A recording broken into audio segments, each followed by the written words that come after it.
Hello and welcome to episode 85 of the Giants of the Faith podcast. My name is Robert Daniels and I'm the host of this show. This Christmas 2025 episode will focus on the American poet Henry Wadsworth Longfellow. It qualifies as this year's Christmas episode, of course, because Longfellow wrote the memorable poem Christmas Bells, which later became the Christmas hymn, I Heard the Bells. Henry Wadsworth Longfellow is one of America's most cherished poets, a writer whose moral vision, gentle piety, and lyrical craft helped shape the cultural and spiritual imagination of a nation.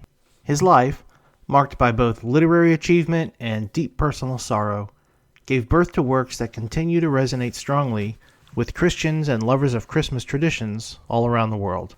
Among these, his poem Christmas Bells is the most enduring, reflecting Psalm 23's truth that faith can persist even through the darkest valleys of suffering. To understand Longfellow's role in the American Christmas culture and in the Christian world more broadly, it's important to look closely at the events and influences that shaped him.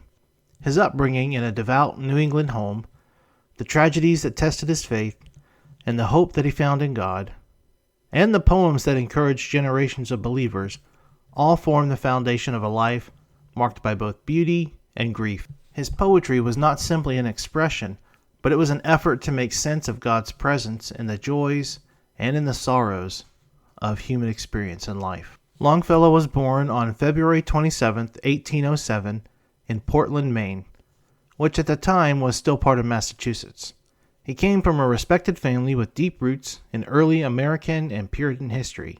His father, Stephen Longfellow, was a well-established lawyer and later a congressman, and his mother, Zilpah Wadsworth Longfellow, came from a prominent family and encouraged in her children a love of reading, storytelling, and moral excellence. Zilpah recognized Henry's sensitivity and imagination early in life and nurtured his interest in books and poetry. The Longfellow home sat on a strong Christian foundation.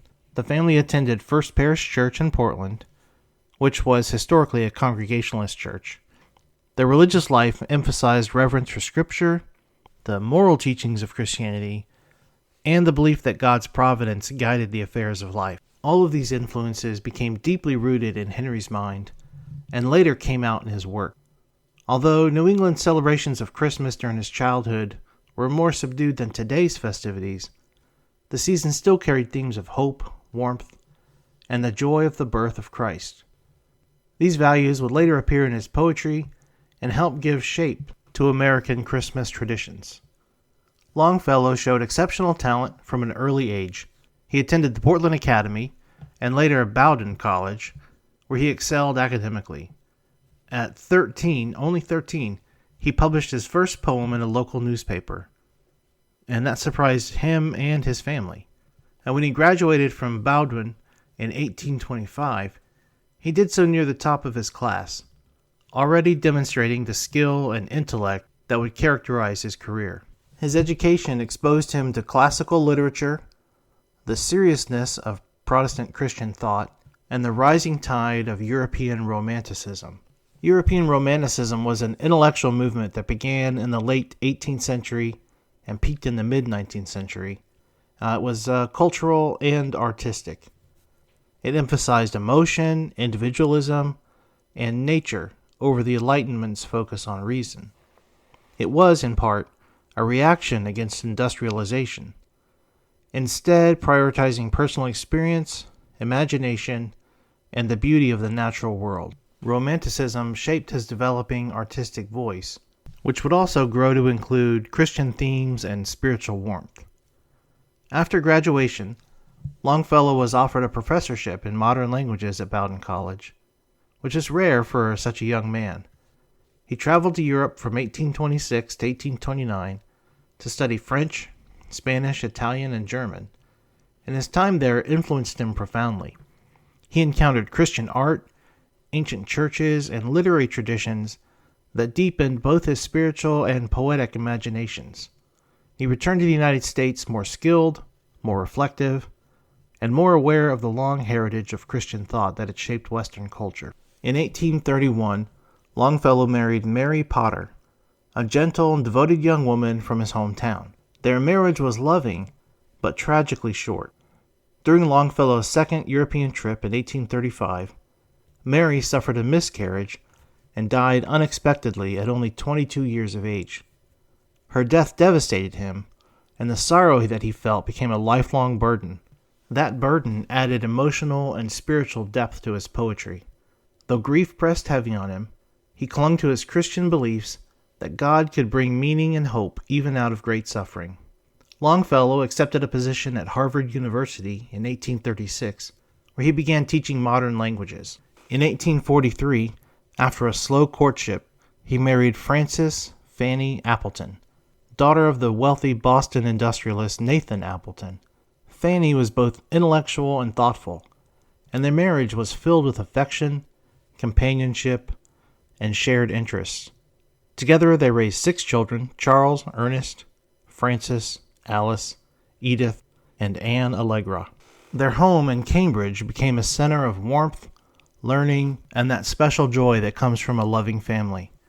And Christmas held a special place in the Longfellow household. Fanny especially loved the season, and Henry often read scripture and poetry to the family by candlelight. These years, he said, were among the happiest of his life. Unfortunately, that happiness came to a sudden and tragic end in July 1861. While sealing envelopes with hot wax, Fanny's dress caught fire. Longfellow tried desperately to put the flames out, but he himself was severely burned.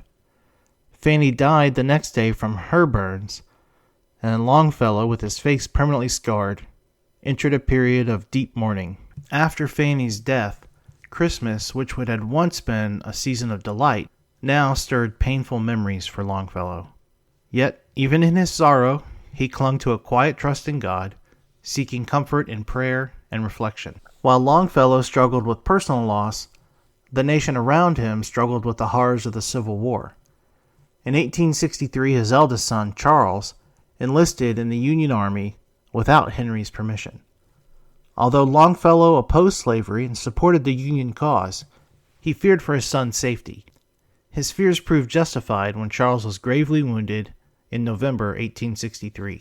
Longfellow traveled to Washington to bring his son home and nursed him through a long and painful recovery. These events weighed heavily on him during the Christmas season of 1863, and it was on Christmas Day, 1863, in the midst of his grief, physical scars that he had, and the national turmoil that was going on with the Civil War, that Longfellow wrote the poem Christmas Bells. Hearing the church bells ringing across snowy Cambridge, he reflected on the contrast between the joyful message of Christmas and the painful realities of life. The poem begins with the familiar sounds of Christmas Day, describing the traditional cheer of carols and bells, but it moves quickly into lament, acknowledging the violence and hatred tearing the nation apart. The poem reaches its emotional low point with the honest cry, "There is no peace on earth." Yet Longfellow does not remain in that despair. Like a psalmist pouring out his grief before God, he returned to faith, and he ends with a proclamation of hope.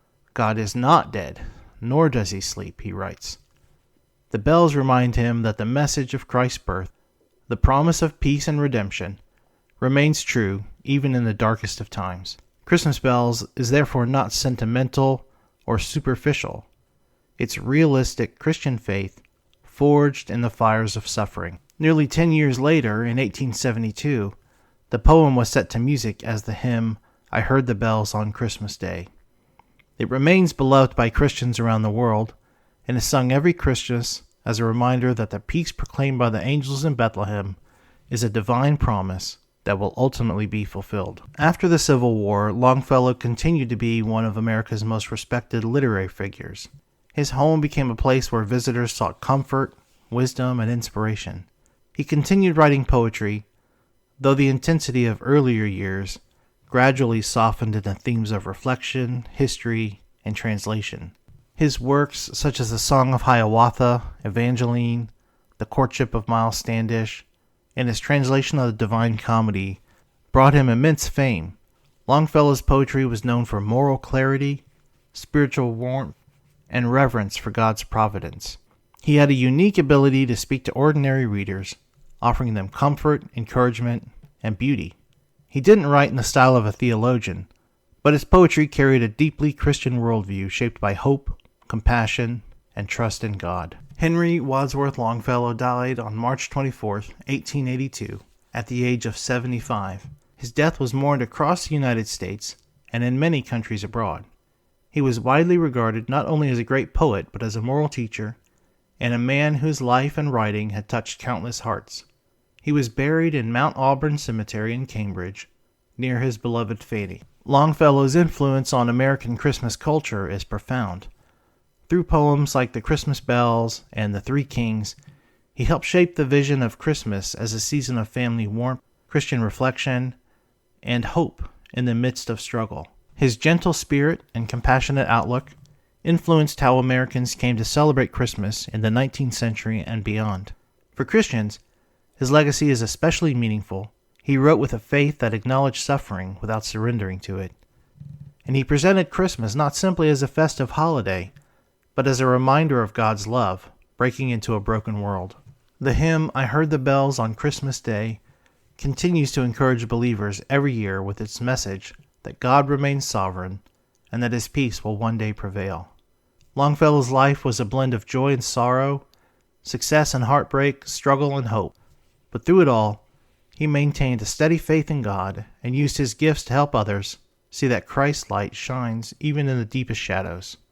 And this certainly qualifies him as a giant of the faith. Yeah, and as a brief postscript, there's a pretty good film entitled "I Heard the Bells" that can be found on the Great American Family channel, or can be rented through Amazon Prime, YouTube, or any other place that you rent videos.